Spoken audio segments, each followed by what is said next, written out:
बेंगळुरू एक्सप्रेसमधील सोन्या चोरीच्या प्रकरणाने सांगली मिरज परिसरातील सुरक्षा व्यवस्थेवर थेट प्रश्नचिन्ह उभा केला जातो। 23 तोळ्यांचे दागिने चोरल्यानंतर ही टोळी सलग 3 शहरातून फिरते आणि अखेर गोव्याहून विमानाने थेट दिल्लीला उड्डाण करते।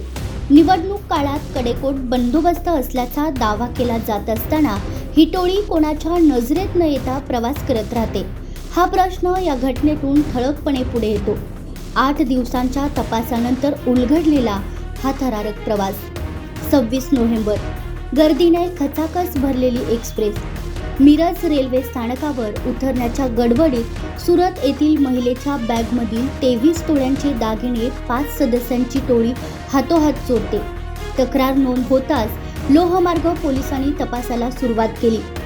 सुरुवातीचे धागेदोरे मिरज रेल्वे यार्डमधील सीसीटीव्हीत दिसलेल्या एका संशयितापासून मिळाले। त्याच्या छायाचित्रावरून तपासाचा थांगपत्ता मिळू लागला। तांत्रिक तपास, डंपर डेटा व टॉवर लोकेशन विश्लेषणातून पोलिसांनी टोळीचा सांगलीपर्यंतचा मागोवा मिळाला। त्यानंतर कोल्हापूर आणि पुढे गोव्यातील हालचाली स्पष्ट झाल्या।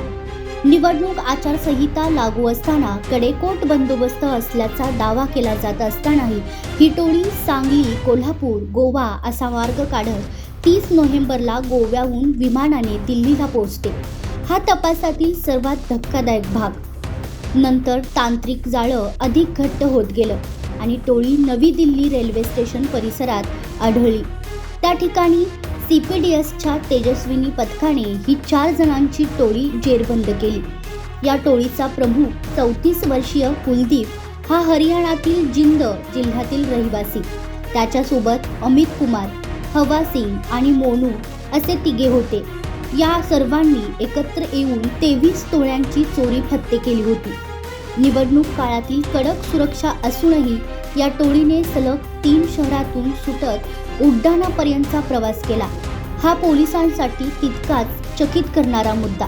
मात्र शेवटी तांत्रिक तपास आणि सततच्या पाठलागामुळे पोलिसांनी प्रतिष्ठा राखत या टोळीला पकडलं। आता या चोरट्यांकडील 23 तोळ्यांचे दागिने परत मिळवणे हेच पोलिसांसमोरचं मोठं आव्हान आहे।